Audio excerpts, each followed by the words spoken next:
My mom would be at all my sporting events. Let's say I was playing football, okay? My mother would be on the sidelines, and if the play on the field started going one way, my mother would run along like, Mark, get him, get him! I'd be like, oh my gosh. I'd get in the huddle with the other guys. They go, Mark, is that your mother? I go, no, I never saw her before in my life. See, the greatest gift my mother ever gave me, she believed in me. I have overdosed on drugs on 3 occasions where I should have been dead. But I believe I was kept here for a reason.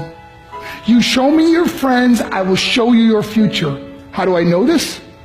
I hung out with losers, and I became the biggest loser of them all because I gave up everything I dreamt about as a little boy because of who I chose to surround myself with. My friends would drive me home at 2, 3, 4 in the morning. We'd be drunk and high, laughing in the car. We'd pull up in front of my house in New York. They go, Mark, the light's on. I go, oh man, my mother's up. See, my mom wouldn't go to bed until she knew her son was still alive. I'd walk in, she'd say, hi Mark, how was your night? I go, it was good, Mom, I'm just going to go to bed. She goes, can I talk to you for a minute? I go, Mom, I'm tired, I'm just going to go to bed. She goes, Mark, I haven't seen you all day and all night. Can I please talk to you? I said, man, just leave me alone. You bug me. I'd slam my bedroom door on the one person who believed in me. I was on a worldwide tour and we were wrestling overseas in Japan. After my wrestling match, I went upstairs in my hotel room and I fell asleep. There was a knock at my door at 3 o'clock in the morning. I got out of bed, I looked through the safety window and I could see it was a Japanese promoter. So I opened the door and he said, Mark, you need to call home. There's been an emergency. I went and got on the hotel room phone. I called back to the United States and said, hey, what's going on? They said, Mark, I don't know how to tell you this. I said, just tell me what happened. All of a sudden I started crying. They go, Mark, I can't tell you. I said, just say it. They said, Mark, your mother died.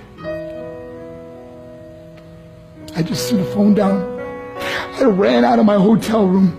I took the elevator to the lobby. When the doors opened up, I just ran out into the street. I mean, there was no cars, there was no people. It was 3 o'clock in the morning. And I walked down the middle of a street in Hiroshima, Japan. And I remember looking up and just saying, Mom, I am so sorry. I flew home for her funeral. And I was so nervous to walk up to her casket, so I just stood way in the back. And I kept looking from a distance. I kept thinking to myself, Mom, please wake up. Please get up. And then I finally got the nerve to walk up to her. And as I got closer, I could see my mom for the first time. I mean, she was so beautiful. She was dressed in white. I mean, she looked like an angel. And I just stood over her and I said, Mom, you are my hero. Everything I am, everything I hope to be was because of you. You loved me so much. You gave me a life. You're the only one that ever believed in me.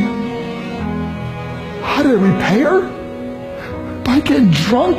By getting high? By getting stupid? By hanging out with losers? For what? All she ever wanted to do was talk to me. I wish I could talk to you now, Mom. I wish you could see what I'm doing. Why couldn't I have been a better son? We are defined by our choices. But if you surround yourself with people involved in drugs and alcohol and pills, it's a dead end. I'm not here to preach to you. I'm here to tell you I lived that life. It leads to broken hearts, broken relationships, broken dreams, and death. For what? To get high? If you have a mother or a father, when you go home, tell them how much you love them. See, my whole life was about being rich and famous. I had to be a millionaire. I had to win the race. I had to win the race at the expense of my marriage, my family, my friends. For what?